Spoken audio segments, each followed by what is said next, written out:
At the end of a trial, if a juror refuses to follow the judge's instructions, will the judge ever find out? Will he ever know what went on? You want to know the answer? Come join me for a moment as I share with you some terrific information. Hi, I'm Gerry Oginski. I'm a New York medical malpractice and personal injury attorney practicing law here in the state of New York. Welcome! The answer is yes, the judge is going to find out. You might be asking yourself, how can the judge find out? The jury deliberates in private, in secret. The judge isn't in there, the attorneys aren't in there, the litigants aren't in there, the door is closed, there are no cameras, nobody's allowed to record what goes on. So how could it be possible that the judge would know whether or not a juror is not following his instructions? You want to know how? It's really actually very simple. At the very beginning of the case, it might be an accident case, it might be a medical malpractice case, it might be a wrongful death case. When we go ahead and select a jury, one of the things that we do is we tell the jury that at the end of the trial, the judge will be giving them very specific legal instructions that they are required to follow. And now we ask these jurors, listen, this is the law of the land. The judge gives it to you.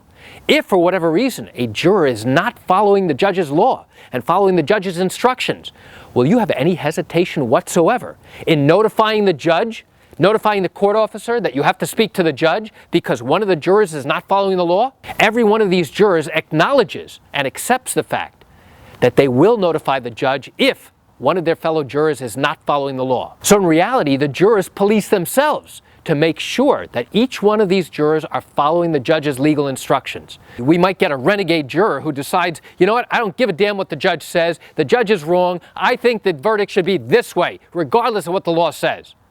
Well, guess what? That's a problem. Now juror number 2 writes a note to the court officer who hands it to the judge, who now brings in the juror who wrote that note.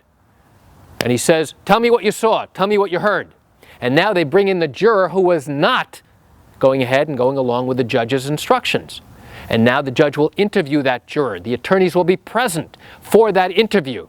And now the judge will make a determination about whether or not this juror can continue the deliberation process or whether he has to be removed from the jury and now an alternate juror has to come in. That's how the judge is going to know whether or not the jurors or one juror is not following his specific legal instructions. So why do I share this great information with you? I share it with you just to give you an insight and an understanding into what goes on in these civil trials here in the state of New York. You know, I realize you're watching this video because you likely have questions and concerns about your own particular matter. Well, if your matter did happen here in New York and you're thinking about bringing a lawsuit, but you have questions that need answers first, what I encourage you to do is pick up the phone and call me. I can answer your legal questions. You know, this is something I do every single day and I'd love to chat with you. You can reach me at 516-487-8207 or by email at Gerry, Gerry, at oginski-law.com. That's it for today's video. I'm Gerry Oginski. Have a wonderful day.